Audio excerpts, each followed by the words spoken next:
नमस्कार। जैसा कि आपको पता है, पिछले वर्ष 2 अक्टूबर से गांधी आश्रम पश्चिम चंपारण विद्यालय से हम लोगों ने एक पदयात्रा शुरू की है। आज उस पदयात्रा को करीब 11 महीने होने को हैं। पिछले 11 महीनों में पश्चिम चंपारण से चल के पूर्वी चंपारण, शिवहर, गोपालगंज, सिवान, छपरा, वैशाली होते हुए समस्तीपुर में मैं पिछले कई हफ्तों से चल रहा हूं। अभी आने वाले 7-8 दिन अभी समस्तीपुर में और रहेंगे। 20 तारीख को मैं मुजफ्फरपुर पहुंच जाऊंगा। इस पूरी यात्रा के दौरान जो आंखों से देखा, जो लोगों से बातचीत करके अनुभव हुआ, करीब 3500 से ज्यादा गांवों में अभी तक हम लोग गए हैं। और जैसा कि आप देख रहे हैं, पदयात्रा का जो स्वरूप है, ये ऐसा नहीं है कि कोई लोगों के हुजूम के साथ नेशनल हाईवे पर या राष्ट्रीय राज्य और राजकीय राजमार्ग पर झंडा बैनर के तहत लेकर हम निकल जाएं। पदयात्रा का स्वरूप ये है कि सिर्फ पैदल चलना ही नहीं है, गांव में रहना है। तो पिछले 11 महीनों से हम लोग इसी तरीके के कैंप की सेटिंग में रहते हैं, लोगों से मिलते हैं, लोगों की समस्याओं को जानने समझने का प्रयास करते हैं। साथ ही मेरे साथ जो सैकड़ों लोग काम कर रहे हैं, ये भी एक प्रयास है कि इन स्थानीय समस्याओं का रास्ता निकाला जाए, हल निकाला जाए। हर पंचायत में कैसे बिहार में विकास हो सकता है, उसकी एक योजना बनाई जाए 10 वर्ष की। अभी तक का जो अनुभव रहा, उसके हिसाब से बिहार में गरीबी तो है ही, बेरोजगारी और पलायन ये लोगों के नजर में सबसे बड़ी समस्या है। अब आप ये कह सकते हैं कि भाई इसके लिए पदयात्रा करने की क्या जरूरत है। ये तो आप सबको, पत्रकारों को या अदरवाइज भी लोगों को मालूम है कि बिहार में बेरोजगारी और पलायन बहुत बड़ी समस्या है। लेकिन पदयात्रा के दौरान जो हम लोगों ने देखा, उससे इस समस्या के गंभीरता का, उसके विकरालता का अनुभव हुआ। साथ ही उसके सामाजिक आर्थिक जो पहलू हैं, वो भी देखने को मिला।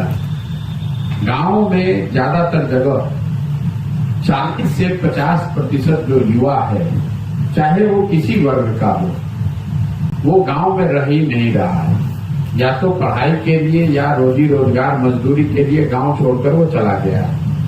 गांव में जब हम लोग जाते हैं तो ज्यादातर जगहों पर महिलाएं, बच्चे और बूढ़े ही मिलते हैं। जिन प्रखंडों में, जिन गांवों में बाढ़ की समस्या है, वहां पर पलायन का स्तर तो 60-70% है। और एक जो और सोच लोगों की है कि गरीब आदमी बिहार से पलायन करता है, ये भी गलत है। सिर्फ गरीब आदमी पलायन नहीं कर रहा है। जो मध्यम वर्गीय परिवार के लोग हैं, जो अच्छे आर्थिक रूप से सुदृढ़ परिवार के लोग हैं, उनके बच्चों को भी पलायन नहीं करना है। ये अलग बात है कि गरीब आदमी मजदूरी के लिए पलायन कर रहा है और जो समृद्ध परिवार के लोग हैं वो पढ़ाई और नौकरी के लिए पलायन कर रहे हैं। इसका जो सामाजिक पहलू है कि बिहार में इस बेरोजगारी और पलायन की वजह से पारिवारिक ताना बाना टूटता हुआ दिख रहा है। इसका मतलब ये है कि जब हम लोग गांव में जाते हैं, शायद ही कोई ऐसा परिवार मिलता है जहां पर माँ बाप, पति पत्नी, बाल बच्चे साथ में रह रहे हैं। ज्यादातर गांव में ये तीनों पीढ़ी के लोग साथ में नहीं रह रहे हैं। इसी तरीके से बेरोजगारी जो है, वो सिर्फ गरीबों की समस्या नहीं है। जो बड़े मध्यम वर्गीय और बड़े किसान हैं, जो यहाँ व्यवसायी हैं, उनकी भी चिंता है कि उनके बाल बच्चों को नौकरी मिले। क्योंकि जो खेती किसानी का यहाँ जरिया है या जो रोजगार है, व्यापार है, वो इतना बेहतर नहीं है कि लोग अपने बच्चों का भविष्य उसमें देख सकें। तो गरीब, पलायन और बेरोजगारी ये सिर्फ गरीबों की समस्या नहीं, ये ऐसी समस्या है जिससे समाज का कोई वर्ग अछूता नहीं है। दूसरा एक जो समस्या बेरोजगारी से जुड़ा हुआ है, बिहार में उद्योग धंधे के नाम पर पिछले 8-9 जिलों में जहां पर भी मैं गया, कोई आपको इंडस्ट्री है ही नहीं। बिहार में 2 ही उद्योग चल रहा है, एक शराब का उद्योग और एक बालू का उद्योग। जिन लोगों को भी कुछ रोजगार मिला हुआ है, सही या गलत, वो शराब के अवैध कारोबार में या बालू के अवैध कारोबार में ही आपको दिखता है। अगर रोड पर 50 ट्रक चलता हुआ दिखेगा तो आधे से ज्यादा ट्रक ये बालू और शराब से जुड़े हुए काम में लगे हुए हैं। तो बिहार में मेरी समझ से 2 उद्योग पनप रहे हैं, फल फूल रहे हैं, वो है शराब का धंधा और बालू का धंधा। बाकी यहाँ पर जो भी फैक्ट्री थी, जो भी उद्योग धंधे थे, करीब करीब सब वो बंद हो गया। दूसरी जो सबसे बड़ी समस्या लोगों ने दिखाया, जो समझ में आया, वो है किसानों की। कृषि प्रधान राज्य है, समाज का एक बड़ा वर्ग कृषि पर आधारित है। किसानों की जो सबसे बड़ी समस्या है, गांव देहात में चलते हुए लोग बता रहे हैं कि बिहार में भी पहले 10 वर्ष पहले जो किसान थे, मध्यम वर्गीय किसान भी थे, छोटे किसान भी, वो खेती करके, मेहनत करके, अपना पेट काट के, सतुआ खा के 5 साल 8 साल में खेती करने के बाद ऐसी आशा अपेक्षा उनकी होती थी कि 1-2 कट्ठा, 5 कट्ठा, 10 कट्ठा जमीन वो खरीदेंगे। आज बिहार में किसानों की स्थिति ये है कि अगर आपके घर में कोई नौकरी नहीं करता है, कोई दूसरा रोजी रोजगार व्यापार नहीं है, तो और अगर घर में कोई संकट आ जाए, कोई बीमार पड़ जाए, किसी के बेटी की शादी लग जाए, तो किसान को अपना 1-2 कट्ठा जमीन बेचना है। बिना बेचे उसका काम नहीं चल सकता। अब ये किसानों की हालत क्यों है? उसके 3 मूलभूत कारण मुझे अभी तक समझ में आ रहे हैं। पहली समस्या है यहाँ भूमि सुधार का लागू नहीं होना। भूमि सुधार के लागू नहीं होने की वजह से यहाँ पर जमीन के मालिकाना हक को लेकर बहुत बड़ी परेशानी लोगों को है।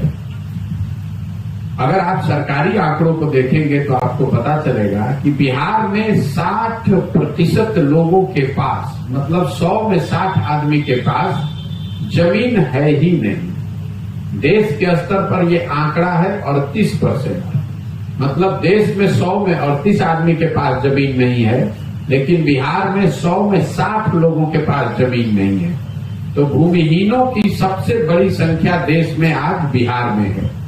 लेकिन उससे बड़ी समस्या जो भूमि को लेकर है कि जो 40 लोग के पास जमीन है जो खेती कर रहे हैं, उसमें 35 आदमी ऐसा है, लैंड होल्डिंग का पैटर्न अगर आप देखिएगा तो 40 में 35 आदमी ऐसा है जो 2 बीघे से कम का मालिक है। तो जो बिहार में खेती होती है वो कमाने वाली खेती नहीं है, ये खाने वाली खेती है, जिसको अंग्रेजी में हम लोग कहते हैं सबसिस्टेंस फार्मिंग। आप खेत में वही उपजा पाते हैं कि आपका और आपके बाल बच्चों का पेट भर जाए।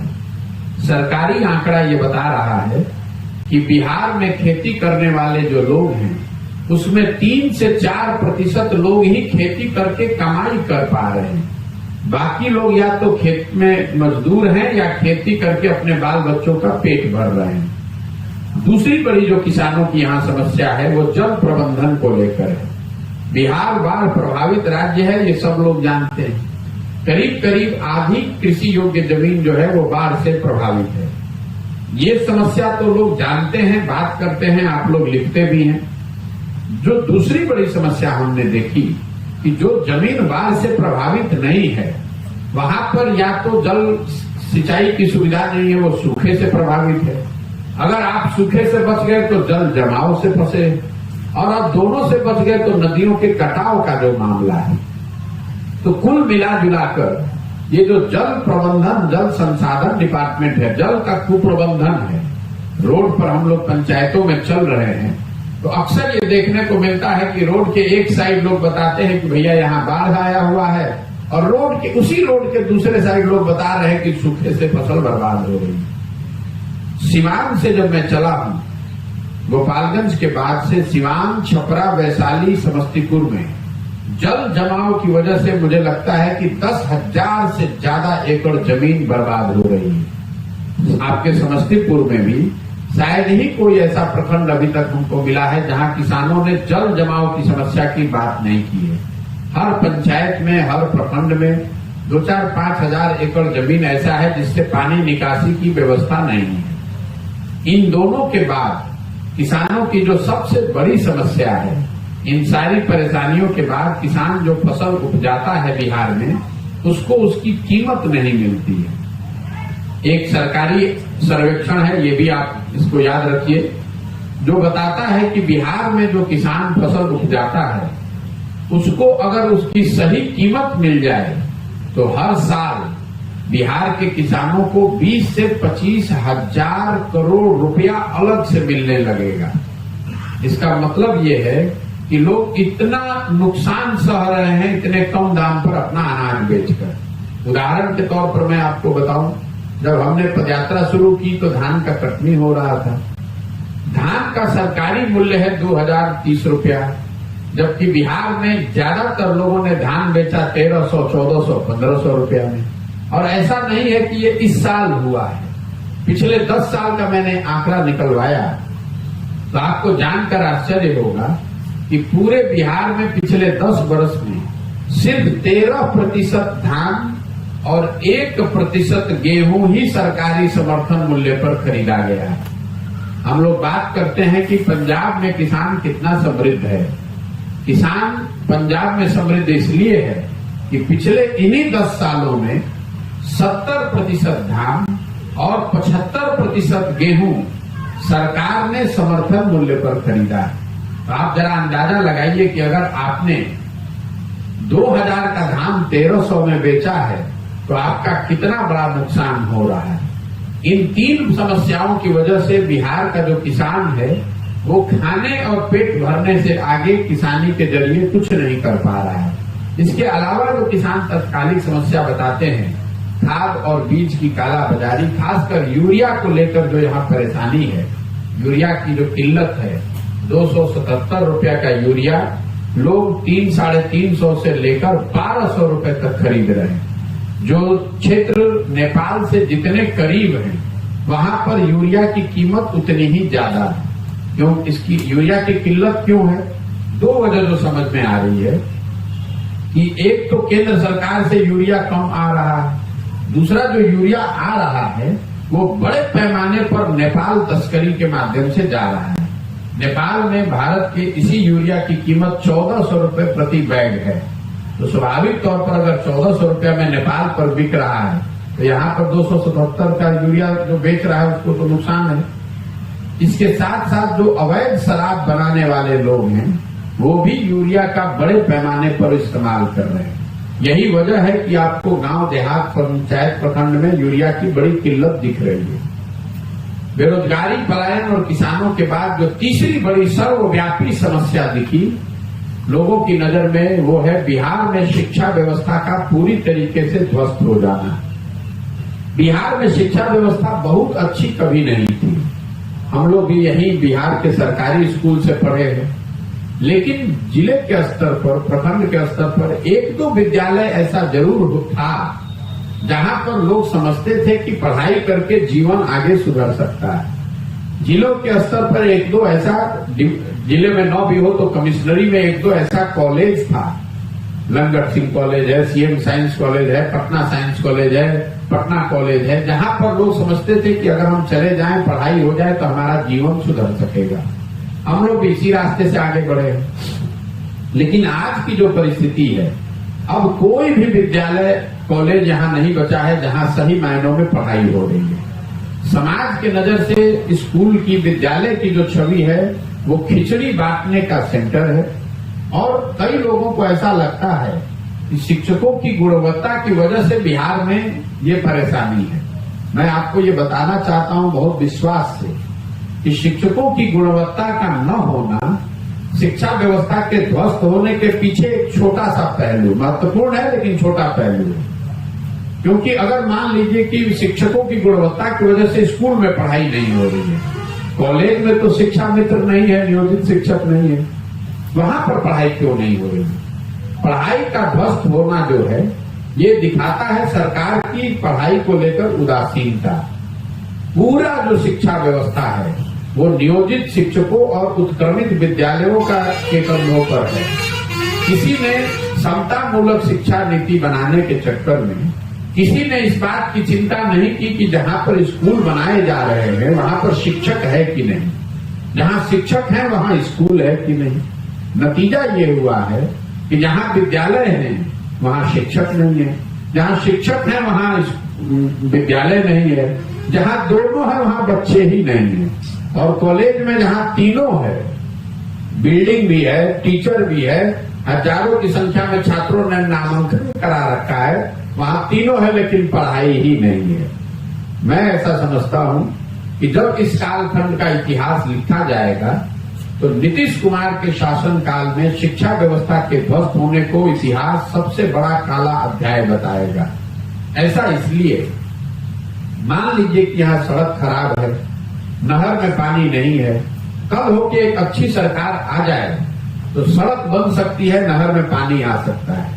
लेकिन जो 2 पीढ़ियां बिहार की इस ध्वस्त शिक्षा व्यवस्था के माध्यम से निकली, अब अगर कल अच्छी सरकार आ भी जाए तो भी इन लोगों को शिक्षित समाज के पीछे ही चलना पड़ेगा पूरे जीवन। इन 3 बड़ी समस्याओं के बाद 4 केंद्र की जो योजनाएं हैं, जो केंद्र सरकार की जो 4 सबसे बड़ी योजना है, मैं उस पर टीका टिप्पणी करना चाहता हूं। केंद्र सरकार की सबसे बड़ी योजना है प्रधानमंत्री गरीब कल्याण योजना। तो मैं आपको 3500 गांव में चलने के बाद ये बता सकता हूं कि बिहार में किसी भी लाभार्थी को 5 किलो अनाज नहीं मिल रहा है, उनको हर महीने 3.5 से 4 किलो अनाज मिल रहा है। ऐसा इसलिए हो रहा है कि प्रखंड और जिले के स्तर पर हर महीने गरीबों के नाम पर आने वाले अनाज से प्रति क्विंटल 35 से 40 रुपए की दर से लोग घूस ले रहे हैं। भ्रष्टाचार की भेंट चढ़ रहा है और इसमें वहां के स्थानीय विधायक भी ज्यादातर जगहों पर शामिल हैं। उनका भी बजात्ता 6 से 8 रुपए प्रति क्विंटल की दर से हिस्सा हर महीने पहुंच रहा है। दूसरी केंद्र सरकार की बड़ी योजना है प्रधानमंत्री आवास योजना। यहाँ आवास के लेकर हर गांव में लोग मांग करते हैं, भैया इंदिरा आवास नहीं है। तो यहाँ पर ज्यादातर जमीन पर आज भी जिन लोगों को आवास योजना का लाभ मिला है वो इसको इंदिरा आवास के नाम से ही जानते हैं। लोगों को उसी नाम से फायदा भी, कुछ लाभ भी मिला है। लोगों को, लाभार्थियों को आवास बनाने के लिए 1,40,000 रुपया योजना के तहत मिलना है। लेकिन जो जमीन पर हकीकत है कि अगर आपको प्रधानमंत्री आवास योजना का लाभार्थी बनना है तो आपको 20 से 40,000 रुपया तक प्रति लाभार्थी प्रति घर आपको देना है। जहां पर जनप्रतिनिधि पैसा ले रहे हैं वहां पर लोगों को 25,000 से 40,000 रुपया लग रहा है। कहीं कहीं जहां पर जनप्रतिनिधि पैसा नहीं ले रहे हैं वहां पर भी अफसर तो पैसा लेगा ही लेगा। 20,000 रुपया से कम में इंदिरा आवास, प्रधानमंत्री आवास मिलने की कोई संभावना बिहार में अभी तक नहीं है। तीसरी एक जो केंद्र सरकार की बड़ी योजना है वो है स्वच्छ भारत अभियान की, जिसमें घर घर शौचालय बनाया गया है। इतने गांव में हम गए हैं, कोई ऐसा गांव नहीं है जहां पर बिना गमछा बांधे हुए आप गांव से निकल जाइएगा। इसलिए कि आज बिहार के ज्यादातर गांव में आज भी खुले में शौच वहां के जीवन की सच्चाई है। ऐसा इसलिए हुआ है कि शौचालय बनाने के नाम पर प्रति लाभार्थी 2,000 रुपया अधिकारियों ने लोगों से लिए। उसके बाद लोगों ने शौचालय बनाया कि नहीं, उसका उपयोग कर रहे हैं कि नहीं, इसकी चिंता किसी ने नहीं की। चौथी बड़ी योजना है केंद्र सरकार की मनरेगा की। जब मैंने चलना शुरू किया था तो मेरा ये अंदाजा था कि मनरेगा के बहुत सारे लोग काम करते हुए या मनरेगा का काम हमको होता हुआ दिखेगा।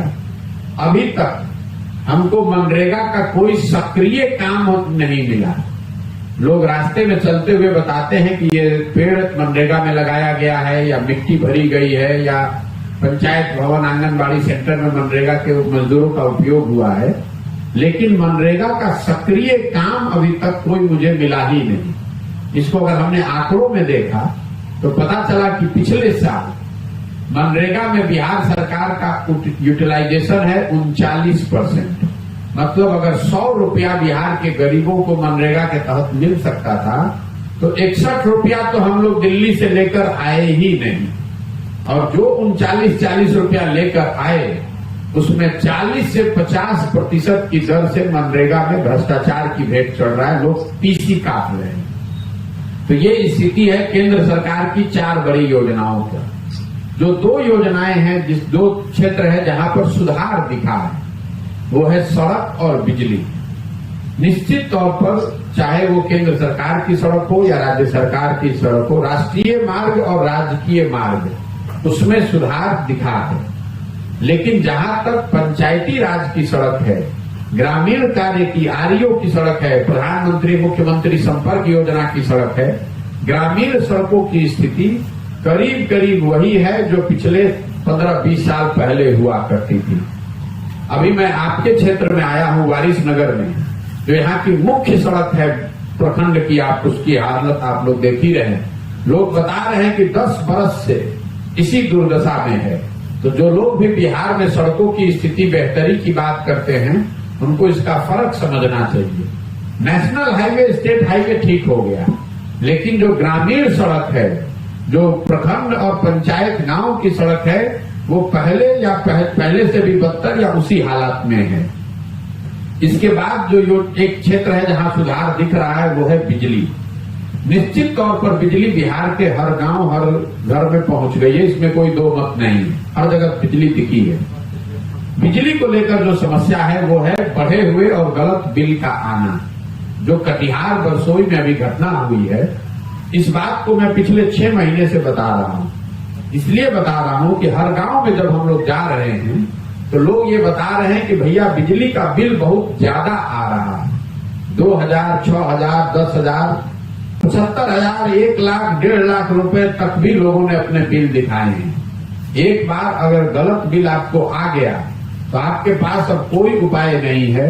डीसीएलआर के कार्यालय का चक्कर लगाते रहिए या लोक अदालत में घूमते रहिए, बिजली का कनेक्शन आपका कट जाएगा, कोई सुनवाई है नहीं।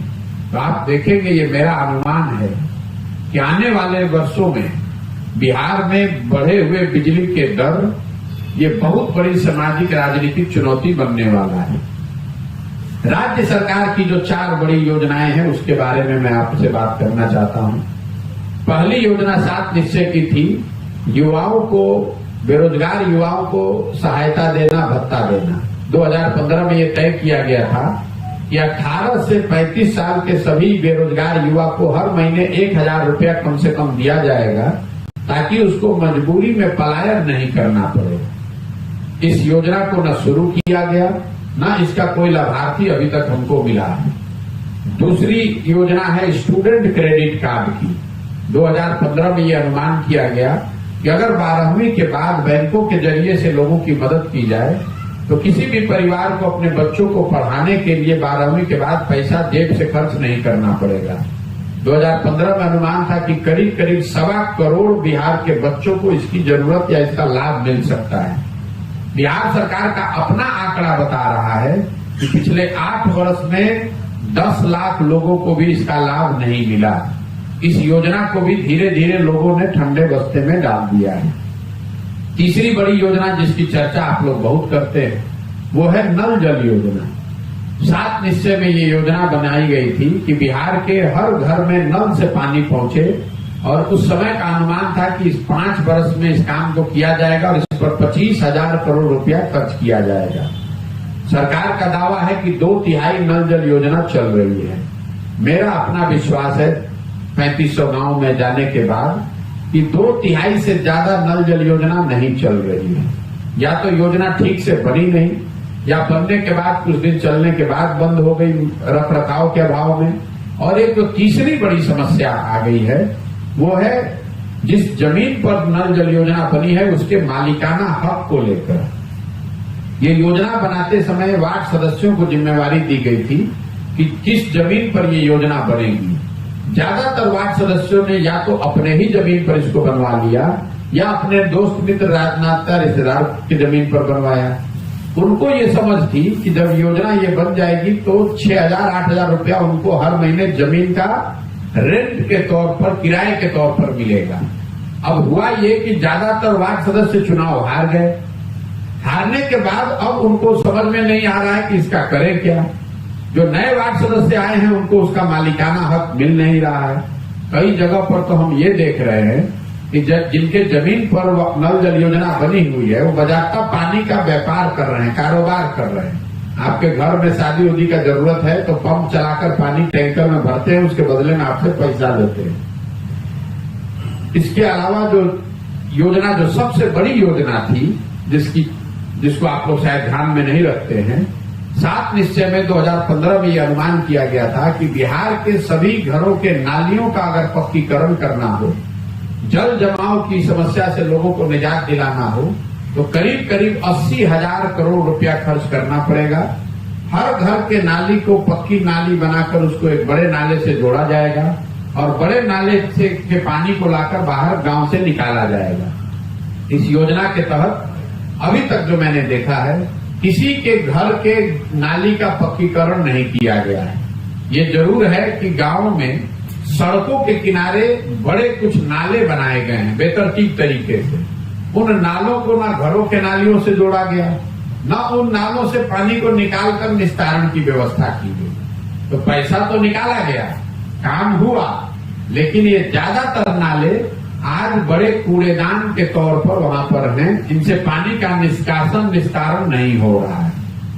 बिहार सरकार के बारे में जो लोग अभी चलते हुए हमको बता रहे हैं, 3 जो सबसे ज्यादा सुने जाने वाले शब्द हैं, वो पहला शब्द है अफसरशाही से परेशान जनता। आप पत्रकार हैं, जनप्रतिनिधि हैं, गरीब हैं, अमीर हैं, समाज का हर वर्ग बिहार के अफसरशाही से परेशान है। लोगों के शब्दों में अगर कहूं तो लोग, बिहार की जनता ने पहले अपराधियों का जंगल राज देखा है। आज जो राज चल रहा है, इसको लोग अब अधिकारियों का जंगल राज मानते हैं। अधिकारियों की मनमानी है, जो वो चाहेंगे वही होगा। चाहे आप मुखिया है, जिला पार्षद है, विधायक हैं, कोई किसी की सुनने वाला नहीं है। दूसरा जो सबसे ज्यादा सुने जाने वाला शब्द है, वो है भ्रष्टाचार। सरकार के किसी भी विभाग में बिना पैसा दिए हुए आप काम करा नहीं सकते हैं, चाहे आपकी कुवत कितनी भी हो।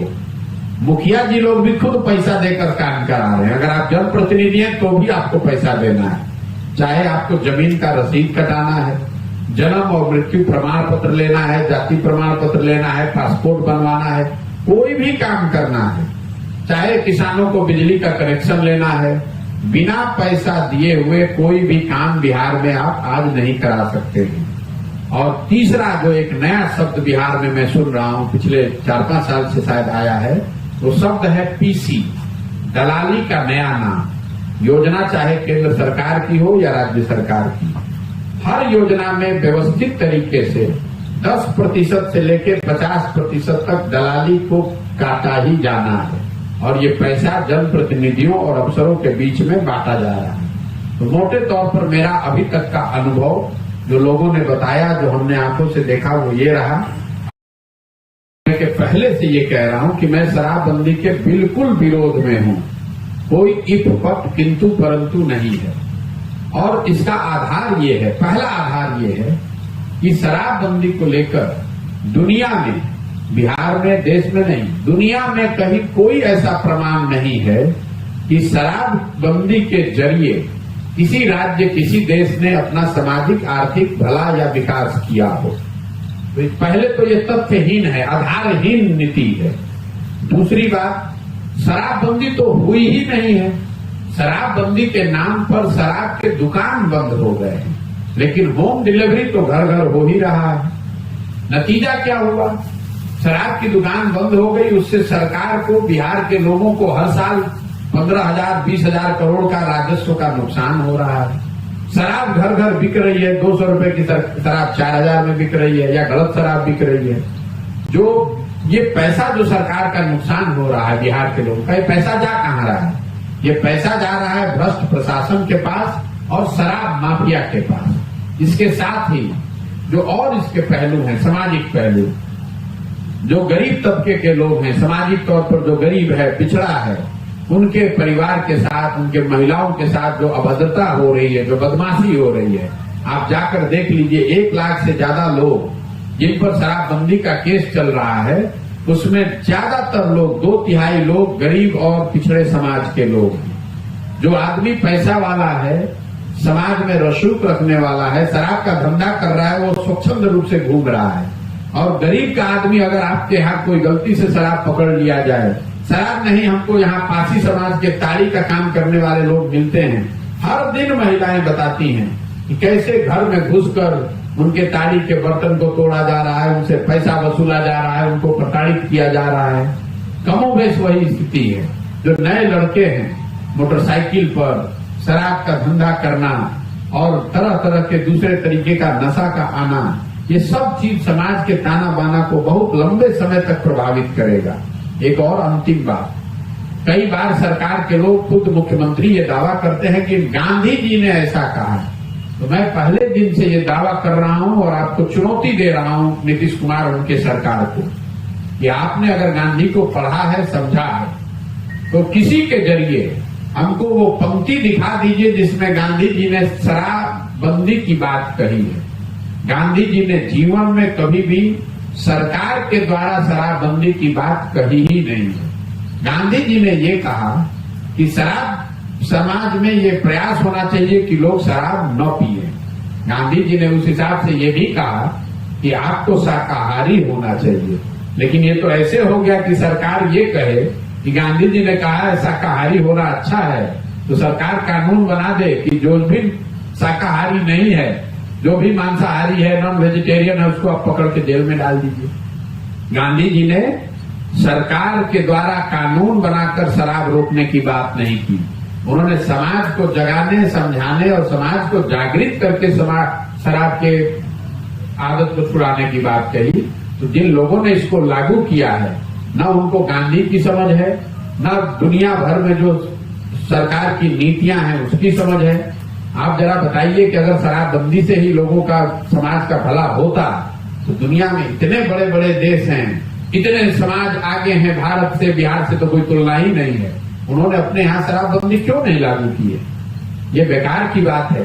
सरकार का काम लोगों के लिए शिक्षा, रोजगार, सड़क, अस्पताल बनाना है। सरकार का काम ये नहीं है कि आप घर में क्या खा रहे हैं, क्या पहन रहे हैं, क्या पी रहे हैं। ये सरकार का काम नहीं है। इसलिए मैं शराबबंदी के बिल्कुल खिलाफ हूँ। कांग्रेस जो है नीतीश कुमार के नेतृत्व को एक्सेप्ट नहीं करना चाह रही, तो क्या लगता है महागठबंधन पर तो एक्सेप्ट करेगा नीतीश कुमार? मेरे भाई, नीतीश कुमार का नेतृत्व कौन एक्सेप्ट करने को तैयार है? बिहार की जनता तो नहीं है। लोकतंत्र में सबसे बड़ी मालिक तो जनता है। कौन दल किसका नेतृत्व मान रहा है, नहीं मान रहा है, वो तो सेकेंडरी बात है। आप लोगों को लगता है कि नीतीश कुमार कोई बहुत बड़े तोप चीज हैं। अरे मेरे भाई, अगर आप उनके पार्टी का भी परफॉर्मेंस देखेंगे तो यही नीतीश कुमार हैं जिनके दल को इसी बिहार की जनता ने 2010 में 117 एमएलए जिताया था। क्योंकि 2005 से 2009-10 के दौर में एक छवि बनी थी कि नीतीश कुमार ने बिहार को सुधारने के लिए कुछ काम किया है। हमको, आपको लगता है कि काम का कोई वैल्यू नहीं है। वही नीतीश कुमार दूसरे टर्म के बाद जब चुनाव लड़े 2015 में, तो उनके पार्टी को 72 सीट आया, क्योंकि उनकी सुशासन की छवि धीरे धीरे कमजोर हुई। लोगों को दिखा कि भैया ये सरकार वैसी नहीं चला रहे हैं जैसे लोगों की अपेक्षा है। और फिर उसी नीतीश कुमार को 2020 में बिहार की जनता ने 42 एमएलए पे उतार दिया। तो 117 से आधा तो खो ही गए। तो जब बिहार की जनता ही आपको नेता नहीं मान रही है, 243 के विधानसभा में अगर आपके 42 विधायक है, तो आप बिहार के नेता कैसे हो गए? देवगौड़ा जी एक बार इंद्र कुमार गुजराल जी देश के प्रधानमंत्री बन गए थे, तो उनको क्या पूरे देश ने अपना नेता मान लिया? मुख्यमंत्री होना, मंत्री होना, प्रधानमंत्री होना ये अलग बात है, और समाज का नेता होना वो दूसरी बात है। तो नीतीश कुमार को जब बिहार की जनता ही नहीं मान रही है नेता, तो दूसरे लोग क्यों मानेंगे? राहुल गांधी का जो फैसला आया उसके बाद लालू यादव से मिले, तेजस्वी भी राहुल गांधी से मिले हैं, तो अलग महागठबंधन से अलग नीतीश कुमार को साइड करके मिलना, इसको क्या? भाई, आप इस पर बहुत ज्यादा दिमाग लगा रहे हैं। इन चीजों का कोई बहुत महत्व नहीं है। कौन किससे मिलता है, कौन बैठ के चाय पीता है, कौन बैठ के प्रेस वार्ता करता है। भाई, पूरा विपक्ष करीब 26 पार्टियां यहाँ बिहार में बैठी, फिर बेंगलोर में बैठी। मैं शुरू से कह रहा हूं कि सिर्फ दलों के और नेताओं के मिलने से आप सशक्त विपक्ष या ऑल्टरनेटिव नहीं हो सकते। जब तक आपके पास कार्यक्रम नहीं हो, कोई नीति नहीं है, कार्यक्रम नहीं है, जमीन पर कार्यकर्ता नहीं है, और लोगों में आपके प्रति प्रेम नहीं है, विश्वास नहीं है, तब तक आप चाहे जितना नेता बैठ जाइए, उससे क्या होता है। मैं पहले उदाहरण देके भी बताता हूं। कई लोगों को लगता है कि 77 में सारे विपक्षी दल एक होकर उन्होंने इंदिरा जी को हरा दिया। ये बात सच्चाई थोड़ी ना है। अगर आप समझिए कि इमरजेंसी देश में लागू नहीं होता, इमरजेंसी का मुद्दा नहीं होता, जेपी का आंदोलन नहीं होता, तो सिर्फ विपक्षी दलों के एक होने से इंदिरा जी थोड़ी ना हार जाती। 1989 में देश ने देखा कि राष्ट्रीय मोर्चा की सरकार ने राजीव गांधी की कांग्रेस की सरकार को हरा दिया। तो सिर्फ दल एक साथ आकर थोड़ी ना हरा दिए।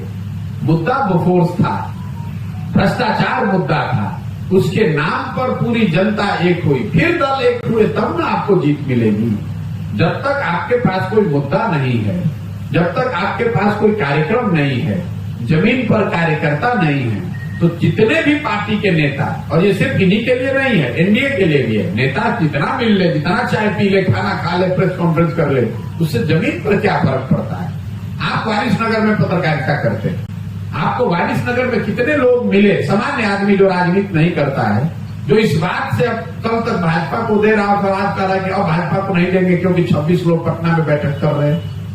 जनता को इन बातों से कोई लेना देना नहीं है। 10 साल का मेरा अनुभव है इसी काम का। जनता को असर इससे है कि भाई उसके यहाँ सड़क बनी कि नहीं, उसको रोजगार मिला कि नहीं, महंगाई हुआ कि नहीं, भ्रष्टाचार पर आपका क्या रुख है, उस पर होता है।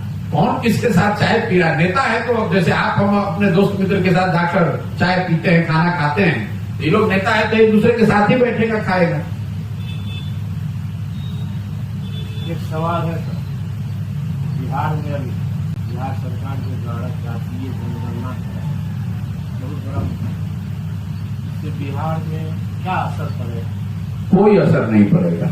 इस मुद्दे पर भी मैं हर प्रखंड में लोग सवाल पूछते हैं, मैं बताता हूं। जातीय, पहले बात तो जातीय जनगणना नहीं हुआ है, जातियों की संख्या का सर्वे हुआ। तो इस बात को तो आप समझिए कि जनगणना और सर्वे में जमीन आसमान का फर्क है। जनगणना को संवैधानिक वैधानिक मान्यता है, सर्वे किसी भी राज्य के सरकार के द्वारा किया गया एक एडमिनिस्ट्रेटिव प्रयास है। पहला अंतर तो आप ये समझिए, तो लोगों को ये भ्रम में डाला जा रहा है कि जनगणना हो रही है। जनगणना केंद्र सरकार का विषय है, राज्य सरकार जनगणना करा ही नहीं सकती। दूसरी बात, जनगणना होने से क्या नुकसान है? अगर सरकार को जनगणना करने से पता चलता है कि किस समाज के कितने लोग हैं, उनकी क्या आर्थिक स्थिति है, तो इसमें क्या दिक्कत है? सरकार के पास ये जानकारी होनी चाहिए। आर्थिक सर्वेक्षण होते रहते हैं, एमएफएचएस का सर्वे होता है जिसमें पता चलता है कि जातियों के आधार पर किसके बच्चे को पढ़ाई की व्यवस्था है, किसके बच्चे को टीकाकरण हुआ कि नहीं हुआ। ये सर्वे इस तरह का होता रहता है। सिर्फ जनगणना कर लेने मात्र से अगर समाज की स्थिति सुधरती, तो इतना तो पता है कि बिहार में प्रति व्यक्ति आय के हिसाब से आप देश में सबसे गरीब हैं। आप इसको क्यों नहीं सुधार पा रहे हैं? जो दलित समाज है उसकी जनगणना तो आजादी के बाद से हो रही है, उसकी स्थिति आपने क्यों नहीं सुधार दी? मुसलमानों की जनगणना तो हो रही है, उनकी स्थिति आपने बिहार में क्यों नहीं सुधार दी? तो सिर्फ जनगणना हो जाने से किसी की स्थिति नहीं सुधरेगी। स्थिति जानने के बाद उसको सुधारने के लिए ईमानदार प्रयास भी करना होगा। तो जो अभी सर्वेक्षण सरकार करा रही है, इनका इरादा कुछ किसी को सुधारने का नहीं है। इनका इरादा यह है कि समाज दो भाग में बट जाए। नीतीश कुमार का नाव डूब रहा है, उनको पता है कि अब 2 वर्ष का राजनीतिक कैरियर बचा हुआ है किसी तरीके से। अब एक बार समाज में फिर आग लगाइए और लोग इस बात पर बट जाएं कि जनगणना होना चाहिए कि नहीं होना चाहिए। आप ये भूल जाए कि आपके बच्चों की पढ़ाई हो रही है कि नहीं हो रही है। आप ये भूल जाए कि आपके गांव में सड़क का, नाली का, गली का, अस्पताल का, विद्यालय का क्या हालत। तो आधे लोग लग जाएंगे जनगणना के सर्वे के विरोध में, आधे लोग लग जाएंगे सर्वे के पक्ष में। नीतीश कुमार का गाली एक बार फिर निकल जाएगा। अरे भाई, समाज इतना बेवकूफ नहीं है, और काठ की हांडी बार बार नहीं आप चढ़ा सकते। सर्वे हो गया, उनको इस पर काम करने दीजिए। जिन समाज के लोगों को फायदा, अगर कोई पीछे छूट गया है तो निश्चित तौर पर उसको लाभ मिलना चाहिए, इसमें दिक्कत क्या है? एक बार सन 1984 में दिल्ली में स्टीफन ने कहा जातीयता और क्षेत्रीयता इस देश की अखंडता और एकता को खतरे में ले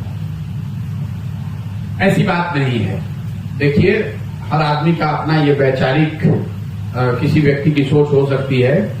जातियों को लेकर जो बिहार में समझ है या देश में हम लोग कहते हैं, ऐसा नहीं है कि जाति कोई बहुत यूनिक बात है। पूरे दुनिया में अगर आप ह्यूमैनिटी को, मानवता को समझते हैं तो ये मानव स्वभाव है। सोशल कॉन्ग्रीगेशन मतलब सामाजिक स्तर पर आप ऐसे लोगों के साथ रहते हैं जो आपको सामाजिक आर्थिक तौर पर अपना दिखता है। आप अफ्रीका में जाइएगा तो लोग ट्राइब के आधार पर एक दूसरे से जुड़े हुए हैं। अगर आप अमेरिका में जाइएगा तो स्किन के कलर के हिसाब से लोग जुड़े हुए हैं। लैटिनो है, ये एशियन है, ये अफ्रीकन है। तो जैसे वहां अफ्रीका में ट्राइब है, इंडिया में जाति है। ये सही है गलत है ये अलग बात है, होना चाहिए नहीं होना चाहिए अलग बात है, लेकिन ये समाज की सच्चाई है और इसके लिए कोई डिफेंसिव होने की जरूरत नहीं है। ये मानव स्वभाव है। आप अपने समकक्ष या अपने जैसे दिखने रहने वाले लोगों के साथ सामाजिक स्तर पर ज्यादा कंफर्टेबल फील करते हैं और इसी को अंग्रेजी में सोशल कॉन्ग्रीगेशन जो मैं कह रहा हूं, कहीं ट्राइब के आधार पर होता है। मान लीजिए कि आप अमेरिका में रहते हैं और आप दक्षिण अमेरिका से आए हैं जिसको लैटिनो कहते हैं, तो स्वाभाविक तौर पर आपके मित्र ज्यादा लैटिनो होंगे। अगर आप अफ्रीका से आए हैं तो ज्यादातर लोग अफ्रीकन एक साथ मिलकर बात करेंगे। आप अफ्रीका में 5 बरस काम किया है, हर गांव वहां ट्राइब में बटा हुआ है। उसी तरह यहां जाती है, इसमें घबराने क्या बात। ये सदियों से चली आ रही परंपरा है, टूटनी चाहिए, सही बात। लेकिन ऐसा नहीं है कि जब तक जाति नहीं सुधरेगी तब तक कोई विकास नहीं हो सकता। जातियों के रहते हुए केरल में विकास नहीं हुआ है, तमिलनाडु में, के कर्नाटक में, गुजरात में, महाराष्ट्र में विकास नहीं हो रहा है। जाति हर जगह है। ये आपका हमारा भ्रम है कि जब तक जाति नहीं टूटेगी तब तक विकास नहीं होगा। विकास होगा, उससे जाति टूटेगी। जाति के टूटने के बाद विकास होगा, ये ठीक सोच नहीं। महागठबंधन का 1 साल हो गया है। तेजस्वी ने कहा था कि पहले कैबिनेट में सिग्नेचर से 10 लाख लोगों को रोजगार देंगे। क्या लग रहा है कि वो? तो मेरा आपसे अनुरोध है कि अगली बार तेजस्वी यादव से जब आप मिले तो आप उससे ये सवाल कीजिए। जहां तक मेरा सवाल है, मैं तेजस्वी यादव की बात को कोई बहुत गंभीरता से नहीं लेता। जिस आदमी की अपनी कोई योग्यता नहीं है, अपनी पहचान नहीं है, तो कुछ भी कह सकता है। जिसके माँ बाप के राज्य में, जिनके पार्टी के राज्य में पूरा बिहार रसातल में चला गया, वो आदमी आकर दावा कर रहा है कि हम आएंगे तो 10 लाख नौकरी दे देंगे। तो ये तो हंसने वाली बात है। आपको हमको ये पूछना चाहिए कि भाई आपके बाबूजी की, आपकी दल की सरकार थी 15 साल, उसमें कितने लोगों को आपने नौकरी दिया? और अगर उस समय नहीं दिया तो अभी कौन सा आपको नया ज्ञान हो गया है जो अभी आप दे देंगे? ज्यादा गंभीर विषय ये है कि नीतीश कुमार ने 15 अगस्त को पिछले साल ये कहा कि 1 साल में मैं 10 लाख नौकरी दे दूंगा। तो अब नीतीश कुमार का 15 अगस्त का वो समय पूरा हो रहा है। नीतीश कुमार को ये जवाब देने की जरूरत है कि 10 लाख नौकरी कहां है। ये आदमी भी सत्ता में रहने के लिए कुछ भी बोलने को तैयार है। गांधी मैदान से इन्होंने कहा 10 लाख नौकरी दे देंगे। कोई ये पूछने वाला नहीं है कि भाई 17 साल से आप मुख्यमंत्री हैं, किस बात का, किस सबूत का इंतजार कर रहे थे घोषणा करने के लिए? किस सबूत का इंतजार कर रहे थे कि 10 लाख लोगों को नौकरी दे देंगे? मैंने जिस दिन घोषणा इन्होंने की है उसी दिन कहा प्रेस कॉन्फ्रेंस में कि अगर नीतीश कुमार 10 लाख सरकारी बच्चों को नौकरी यहां सरकारी दे दें तो उनके समर्थन में ये पूरा अभियान वापस ले लेंगे। उतना ही नहीं, उनका झंडा लेकर जीवन भर घूमेंगे, देकर दिखा दे 10 लाख नौकरी। नीतीश कुमार जैसे 100 मुख्यमंत्री आ जाएंगे तो 10 लाख नौकरी वो नहीं दे सकते। अभी सरकार ने क्या दावा किया नौकरी के आधार पर कि 2 लाख लोगों की हम लोगों ने रिक्ति निकाली, नौकरी मिली नहीं है। आप जरा बताइए ना भाई कितने लोगों को नौकरी मिल गई? पहले एग्जाम होने दीजिए, पहले पेपर लीक न हो, एग्जाम हो जाए, कोर्ट में केस न हो, बहाल हो जाइए, तब न गिनिएगा। अभी से प्रचार कर रहा है कि 2 लाख रिक्ति निकाले और कह रहा था कि पहले कैबिनेट में साइन करेंगे और 10 लाख नौकरी मिल जाएगी। वो वक्तव्य अपने आप में दिखाता है कि वो आदमी कितना अज्ञानी है। कैबिनेट में साइन होने से अगर नौकरी मिलने का कोई प्रावधान तो संविधान में हमने नहीं देखा है। कैबिनेट पदों का सृजन की बात कह सकती है, उसके लिए नियमावली है, सरकार की अपनी प्रक्रिया है। कोई नेता कैबिनेट में साइन करके नौकरी कैसे दे सकता है? तो बिहार की जनता को तो उसी समय सवाल पूछना चाहिए था कि साहब, ये संविधान का कौन सा नया अध्याय आपने पढ़ लिया? शायद हम लोगों ने इतनी पढ़ाई नहीं की है, भाई साहब तो ज्यादा पढ़े लिखे हैं, तो संविधान का कौन सा चैप्टर अध्याय पढ़ लिया जिसमें लिखा हुआ है कि कैबिनेट 10 लाख लोगों को नौकरी दे सकती है? अब जाकर आपको पूछना चाहिए कि कैबिनेट हो नहीं रही है कि आपका कलम टूट गया है कि स्याही सूख गई है। लेकिन गलती तेजस्वी यादव की नहीं है, गलती हमारी आपकी है कि कोई आकर ये कहता है और आप उसके बाद में पड़ जाते हैं और विश्वास कर लेते हैं कि वो आदमी दे देगा। कैसे दे देगा? नीतीश कुमार जी जो अभी भविष्यवाणी कर रहे हैं, हमारी उम्र 73 साल हो गई और 100 वर्ष में यह दुनिया समाप्त हो जाएगी। अब ये दिखाता है कि नीतीश कुमार कितना डेल्यूजनल हो गए हैं। देखिए बिहार की दुर्दशा क्यों है। दुनिया बात कर रही है आर्टिफिशियल इंटेलिजेंस की, दुनिया बात कर रही है कि कैसे आर्टिफिशियल इंटेलिजेंस का लाभ उठाकर लाखों लोगों को नौकरी मिल सकती है, हजारों बिलियन डॉलर्स का नया इकोनॉमी खड़ा हो सकता है। और हम लोग का राज्य का मुख्यमंत्री कह रहा है कि मोबाइल का उपयोग करने से अब दुनिया खत्म होने वाली है। ये दिखाता है कि बिहार की ये दुर्दशा क्यों है। ये लोग अभी 1960 और 70 में जी रहे हैं।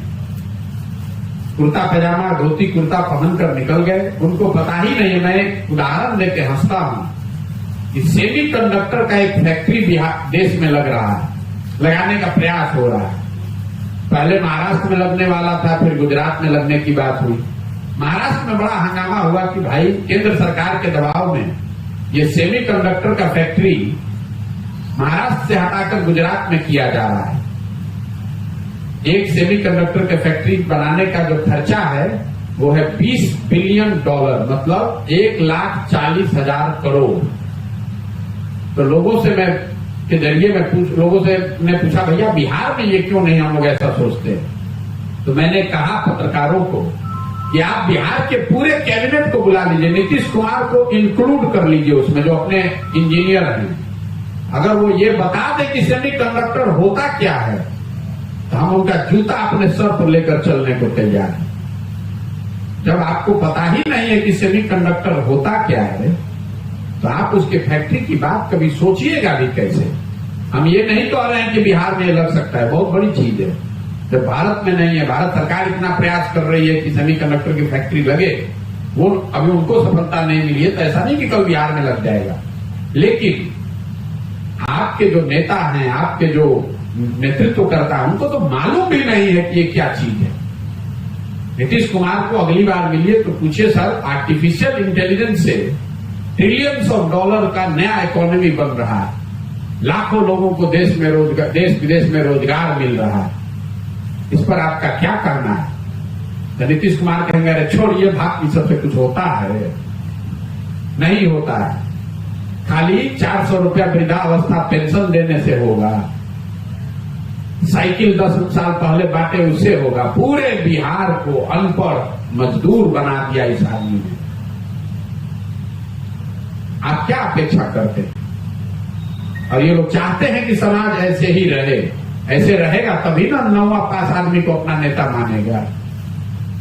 बिहार में जो आदमी शर्ट के ऊपर गंजी पहन लिया उसी को हम और आप कहते हैं कि ये जमीनी नेता है, जिसको भाषा का ज्ञान नहीं है, जिसको विषय का ज्ञान नहीं है, उसी को हम और आप समझते हैं कि ये बिहार का सही नेता है। कोई आदमी पढ़ा लिखा समझदार सेंसिबल बात करने वाला आ जाए तो बिहार के लोग कहते हैं कि नहीं चलेगा यहां बिहार में। इसीलिए तो हम लोग की ये दुर्दशा है। भ्रष्टाचार कहां नहीं है देश में, नेता कहां झूठ नहीं बोल रहे हैं, लेकिन किसी राज्य में देश में ये स्थिति नहीं है, इतनी भयावह स्थिति नहीं है जितनी बिहार में। कोई तमिलनाडु, गुजरात, महाराष्ट्र, कर्नाटक से आकर बिहार में मजदूरी कर रहा है? कहीं देखा है आपने? आपके हमारे बच्चे रोज ट्रेन में, बस में जानवरों की तरह बैठकर रोज मजदूरी करने जा रहे हैं। तो हम लोग की ये दुर्दशा है और हम लोग जबरदस्ती जिसको कहते हैं मुंहजोरी कर रहे हैं कि हम बहुत अच्छे हैं। आप अच्छे थे। आजादी के बाद बिहार देश के 4-5 सबसे अच्छे राज्यों में गिनती इसकी होती थी। आज आप 28वें नंबर पर हैं। आप अपने जिले की दशा देख लीजिए। समस्तीपुर में भी 2-4 फैक्ट्री उद्योग था, चीनी मिल था, पेपर मिल था, जूट मिल था। दूसरे राज्यों में इन फैक्ट्रियों से आगे नए नए फैक्ट्री लग रहे हैं। हम लोग यहाँ जो फैक्ट्री था वो भी बंद हो गया। कभी आपने नीतीश कुमार को चीनी मिल के बारे में बात करते सुना? आपने जूट मिल पर नीतीश कुमार का कोई वक्तव्य सुना? आपने कोई चर्चा सुनी कि भाई समस्तीपुर में पेपर मिल कैसे चालू हो सकता है? उनकी चर्चा क्या है कि दुनिया का नाश होने वाला है, मोबाइल का इस्तेमाल करने से लोग पागल हो रहे हैं। यही आपका काम है। आप साइकोलॉजिस्ट हैं, आप मनोवैज्ञानिक हैं। आपको जो जनता ने काम दिया वो तो आप कर नहीं रहे हैं। सड़क, बिजली, पानी, अस्पताल, विद्यालय बना नहीं रहे हैं। और दुनिया कब रहेगी और कब खत्म हो जाएगी ये भविष्यवाणी कर रहे हैं। तो ये दिखा रहा है डिल्यूजनल हो गए हैं, उम्र का असर हो गया है। नीतीश कुमार को अगर आप ध्यान से देखिएगा तो अब उन पर उम्र का असर हो गया है। बोलना कुछ चाहते हैं, बोल कुछ और जाते हैं। बोलना कुछ शुरू करते हैं और उसी बात को घुमाते रहते हैं जिलेबी की तरह। उनको पता ही नहीं चलता है कि कह क्या रहे, फिर घुमा फिरा के उसी बात पर आ जाएंगे। आप किसी भी उनके पिछले 1 साल के स्पीच को उठाकर देख लीजिए। ये एज का असर है, उम्र का असर है। डिल्यूजनल हो गए, समझ में नहीं आ रहा है। सामाजिक राजनीतिक तौर पर गिर गए हैं, कोई है नहीं साथ में, नीचे से मिट्टी खिसक गई है। इसीलिए इस तरह के आप सुना बात। किस मुख्यमंत्री को आपने नेता को सुना है जो कह रहा है दुनिया के खत्म होने की भविष्यवाणी कर रहा है? मंच से अपने अफसरों पर अपशब्द बोलते हैं। कल परसों किसी अपने सलाहकार को मंच से बेइज्जत कर रहे थे। उससे पहले चीफ सेक्रेटरी को कुछ बोल रहे थे, कुछ भी बोल रहे थे। तो नीतीश कुमार के बोलने का, अब पहले जब ये बोलते थे तो एक संजीदगी होती थी। आज नीतीश कुमार जो बोल रहे हैं इसको संजीदगी से आपको लेने की जरूरत नहीं है। बहुत बहुत धन्यवाद। सर, अभी एक समस्या आ रही है। चलिए, हो गया।